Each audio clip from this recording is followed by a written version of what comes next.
Welcome to Bloodmoons and the Crown, a prophetic anthology of the end times. Each week, these fictional, biblically based short stories speak to what will happen before the war at Armageddon, where Jesus Christ will return to earth and eradicate Satan and sin from our world. Learn what the Bible has to say about end times prophecy through these emotionally charged accounts of what people could one day face. Entry 6. December into January. Off the Outer Banks. Lord, Providence is attempting to dismantle herself one system at a time, and I am learning, through a curriculum composed entirely of emergency and consequence, how to stop her. I want to be clear about something. I am not a sailor. I was not a sailor when I took this boat in September, and I have not become a sailor in the 3 months since. I am a person who reads manuals carefully and has 38 years of experience learning how to do unfamiliar things in remote places with limited resources and no expert available to call. That experience is serving me, but it is not the same as actual seamanship. And the ocean has a way of making that distinction felt. The forestay is the primary wire from the bow up to the masthead that prevents the mast from falling backward, had been making a sound I did not like. A low vibration under sailing load that Thomas Whitfield's notes described as potentially indicating stretch or fatigue. I went forward in a moderate sea 2 weeks ago to inspect the turnbuckle at the lower end and discovered that the locking mechanism had partially backed off, leaving the stay considerably looser than it should be. Tightening a turnbuckle on a pitching foredeck in December off Cape Hatteras, with one arm still recovering from a knife wound, is an exercise in what I can only describe as education by total immersion. It took 4 hours, 2 skinned knuckles, and more creative language than I intend to detail in a journal addressed to God. But I got the turnbuckle tight, and I got the locking mechanism engaged, and the singing in the wire stopped. Then there was the leak. I had noticed water in the bilge, building up faster than it should about 10 days ago. I pumped it out and it came back, and I pumped it out again and it came back faster. I went below with Thomas Whitfield's flashlight, his good one, the waterproof kind, and traced the source, a through-hull fitting below the waterline where the engine's raw water intake met the hull, and at that junction a failure in the bedding compound that had begun as a weeping and was now a genuine ingress. I will spare you the detailed account of the repair, Lord. The relevant information is that it required 2 separate entries into the December water of the Atlantic Ocean, which has at that time of year the quality of something that has given up all interest in maintaining any temperature compatible with human comfort. The underwater epoxy in Thomas Whitfield's kit is a product I now regard with something close to reverence. I applied it twice. The leak reduced to the level of almost nothing. I pumped the bilge twice a day, and the amount being pumped has dropped from alarming to reassuring. What I am learning, slowly, expensively, and with considerable discomfort, is that a boat is a living system that requires constant and informed attention. I am building the knowledge base for that attention from Thomas Whitfield's notes, the boat's manuals, and a book I found on the navigation shelf called The Complete Sailor, which I have now read 3 times. Some of it I understand, some of it I understand only when I encounter the situation it describes, and the description becomes experience. Thomas Whitfield's logbooks go back 15 years. Every engine service, every sail repair, every fitting replacement, all of it recorded in the same careful handwriting. He was a thorough man. I think about him often as I work on his boat. I hope he is with you. If he is, please tell him from me that his boat has been well used and that his Bible under that cushion reached the right person. I can do all things through Christ who strengthens me. Philippians 4:13 NKJV. Paul wrote that from a prison cell. I am fixing a saltwater leak off the Outer Banks in December. The verse applies to both situations. I am choosing to believe that. Still floating. Carol. Entry 7. February, at sea, mid-Atlantic. Lord, I have to write this carefully because my mind keeps trying to soften it or find another explanation for it, and there is no other explanation. The sea turned to blood. Then the second angel poured out his bowl on the sea, and it became blood as of a dead man. and every living creature in the sea died. Revelation 16:3. I had been making an offshore passage below Cape Hatteras, crossing the Gulf Stream, heading south toward Florida's warmer waters. The weather was cooperative, 15 to 20 knots from the northwest, a manageable swell, the kind of sailing day that shows you why people love this. 60 miles offshore, blue water to every horizon, clear sky. I had the mainsail and Genoa both drawing well, and Providence was moving at 6 knots and everything was right. The discoloration started at the edges of my vision, to the northwest. A darkening in the water surface that had nothing to do with weather. I stood in the companionway and put the binoculars on it. Not a rain squall. The sky above it was clear. Not an oil release. Not a plankton bloom. The color was too deep and too uniformly red-brown, and it moved with a weight that I had no reference for. It moved toward me. I had read the verse. I had the reference marked in my Bible. I understood what it was before it arrived, and that understanding did not diminish the terror of the arrival by any measurable amount. The leading edge came across the surface 2 miles from me, and it was a line as distinct as the line of a tide rip. Blue water on one side, and on the other side something that I will describe plainly and that plainness will not capture. Water, the color and apparent consistency of old blood. Dark, thick, slow-moving in its behavior even when the swell moved through it. When Providence's bow crossed that line, I stopped breathing for a moment, then I breathed. Then I understood I was in it and I would have to sail through it. The smell was a wall. I have worked around death in wild places for 38 years. Animal carcasses in summer heat, fish kills, the aftermath of wildfires that move faster than the animals they catch. This smell had no parent in anything I had previously encountered. It was organic at its core and vast in its reach, and it carried with it a weight that was not merely sensory. I wrapped a cloth around my face. I kept sailing. The creatures died within the first hour. Fish first. Mackerel, amberjack, bluefish, the large mahi-mahi I had been watching play off the bow. All of them rising to the surface in the hundreds, then the thousands, then in quantities past counting.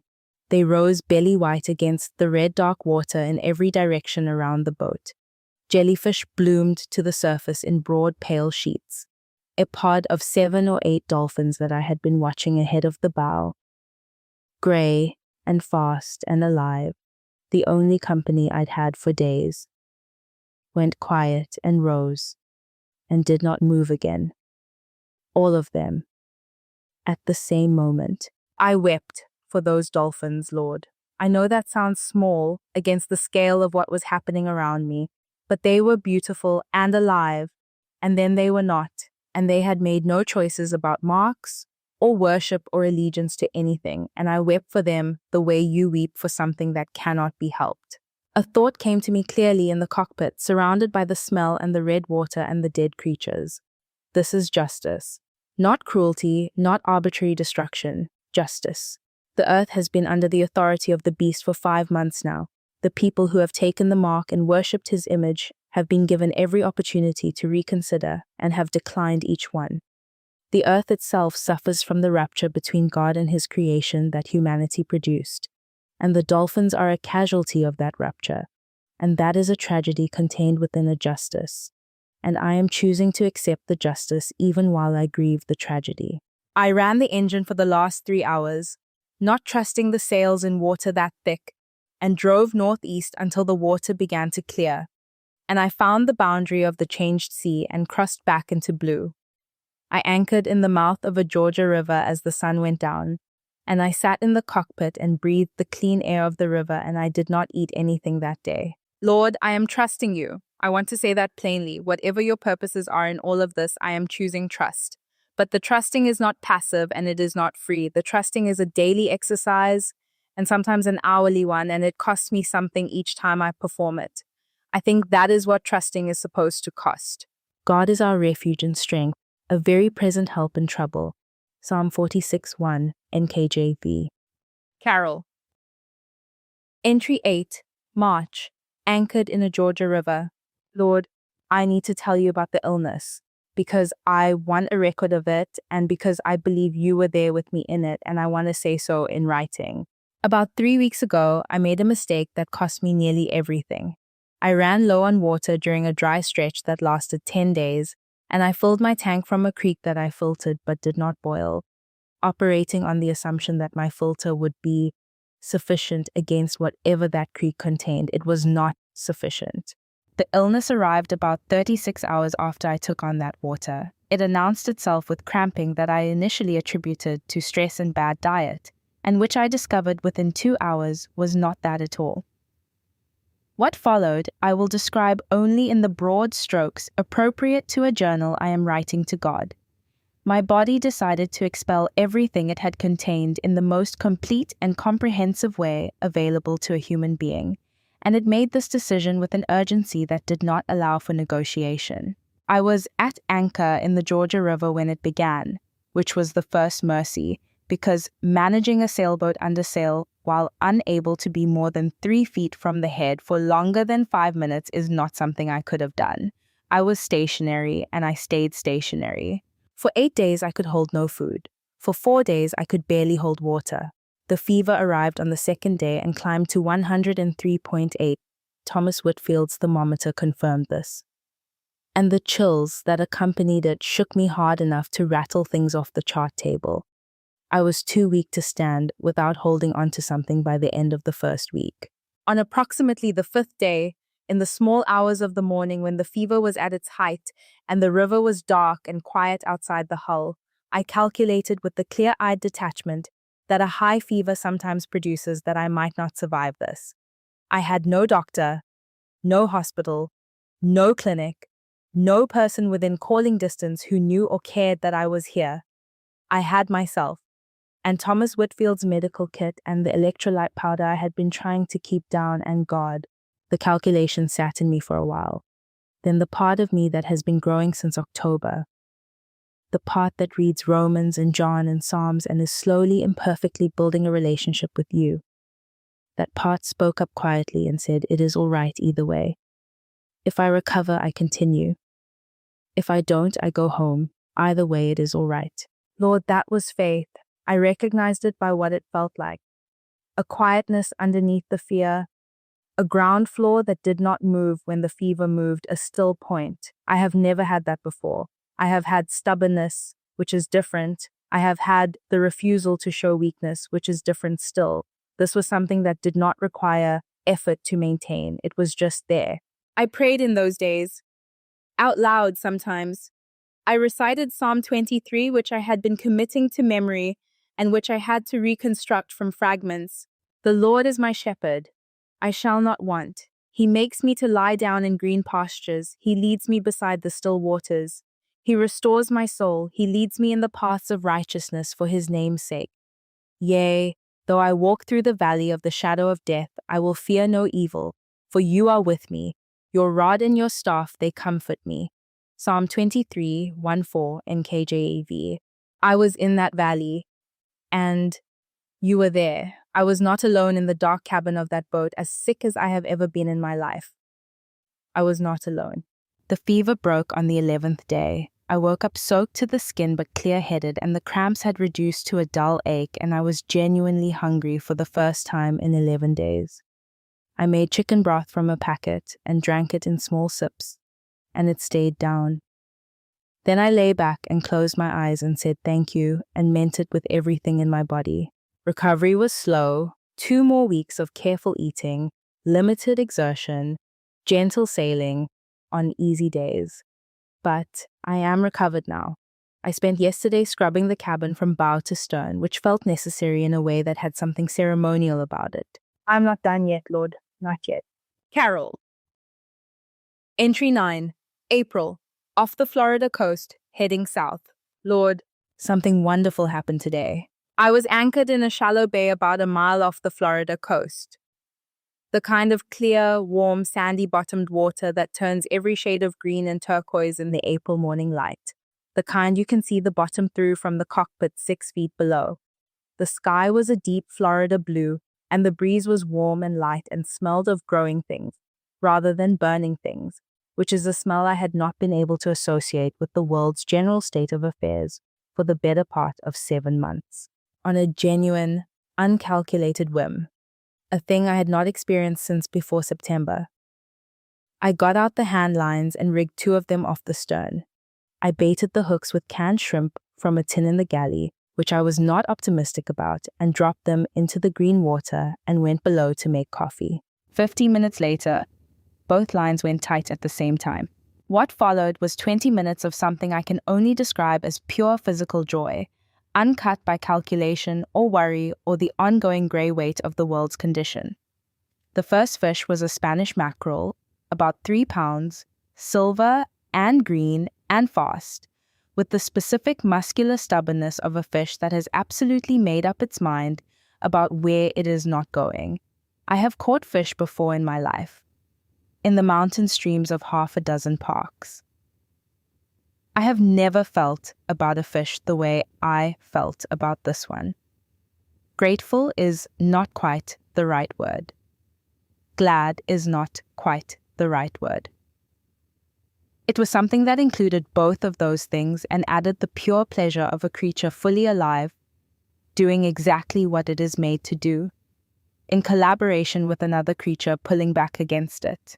The second fish came up slow and heavy and turned out to be a sheep's head, wide and black and white striped, 5 or 6 pounds, regarding me with the flat patience of a fish that has lived long enough in these waters to have seen most things.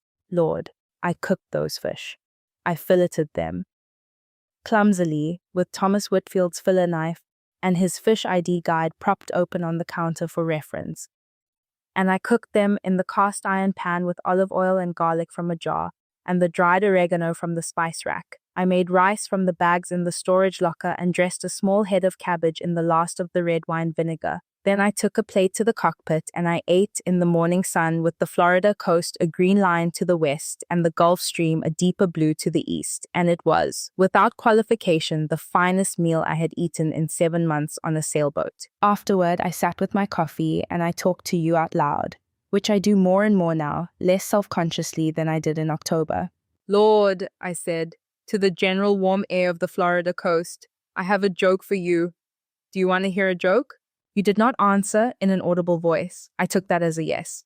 Why didn't Noah fish off the ark? Because he only had 2 worms. I laughed at my own joke for 2 solid minutes, Lord. Real laughter, without any darkness in it, without the hollow quality that laughter sometimes gets when a person has been carrying too much for too long. Just a woman on a boat in the Florida sun who had just caught fish and made a good meal and told you a bad joke. I want more of that. I am going to pursue more of that. Your grateful and somewhat sunburned servant, Carol. Entry 10. May, Florida Straits. Lord, I have another joke. 2, actually. Bear with me. What did one wall say to the other wall? I'll meet you at the corner. That one has nothing to do with the Bible. I found it in one of Thomas Whitfield's sailing magazines in the storage locker, and I have been saving it. You're welcome.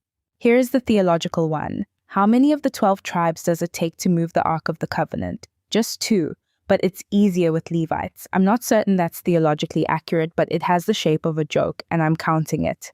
I am in the Florida Straits now, that corridor of deep water between the Florida Keys and the Bahamas. The water is an extraordinary blue-green, more vivid than anything I saw north of here.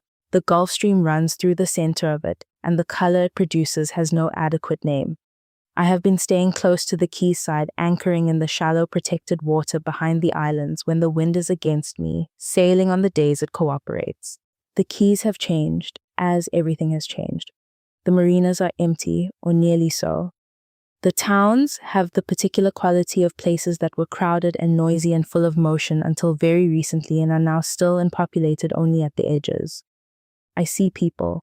I maintain my distance and my assessment, and I keep the flare gun in the cockpit locker where I can reach it in 3 seconds. The man in the red shirt off Tampa Bay has not repeated himself, but the memory of his flat eyes stays with me and informs my caution. In the evenings, I listen to the shortwave radio. There is an old man who broadcasts on a frequency I found accidentally 2 months ago and have been finding reliably every evening since. He reads from the Bible for an hour, methodically going through books in sequence. And then he prays. His voice is old and careful and entirely without performance. He is not broadcasting to impress anyone. He is broadcasting because he has something to say, and a transmitter to say it with, and whatever time remains to him. Last Thursday, he read from Isaiah chapter 43. The second verse stopped me completely. When you pass through the waters, I will be with you, and through the rivers, they shall not overflow you. When you walk through the fire, you shall not be burned, nor shall the flames scorch you. Isaiah 43, 2 NK.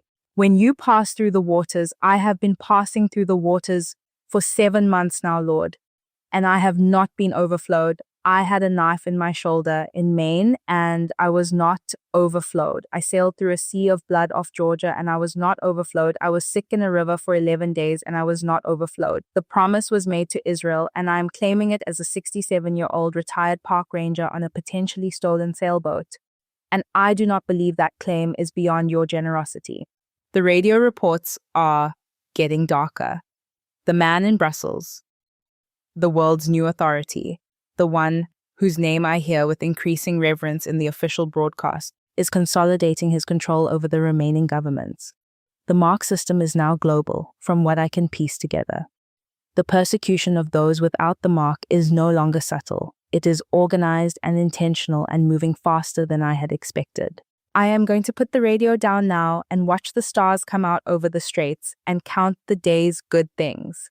Good things today. 2 jokes told to God. Water, the color it is supposed to be. Isaiah 43:2. The old man's voice on the shortwave. 1 cup of real coffee remaining in Thomas Whitfield's tin, which I am rationing with a discipline that is not natural to my character, but which I have developed through necessity. Good night, Lord. Carol.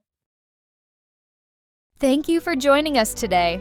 We hope this episode has inspired and encouraged you as you draw closer to our Lord and Savior, Jesus Christ. If you have thoughts, questions, or comments, we'd love to hear from you. You reach us via email at rev11.15media@gmail.com. We hope you're enjoying the story and learning what the Bible reveals about end times prophecy and the final battle at Armageddon. Thanks again for listening, and we'll see you next time. May God keep and protect you always.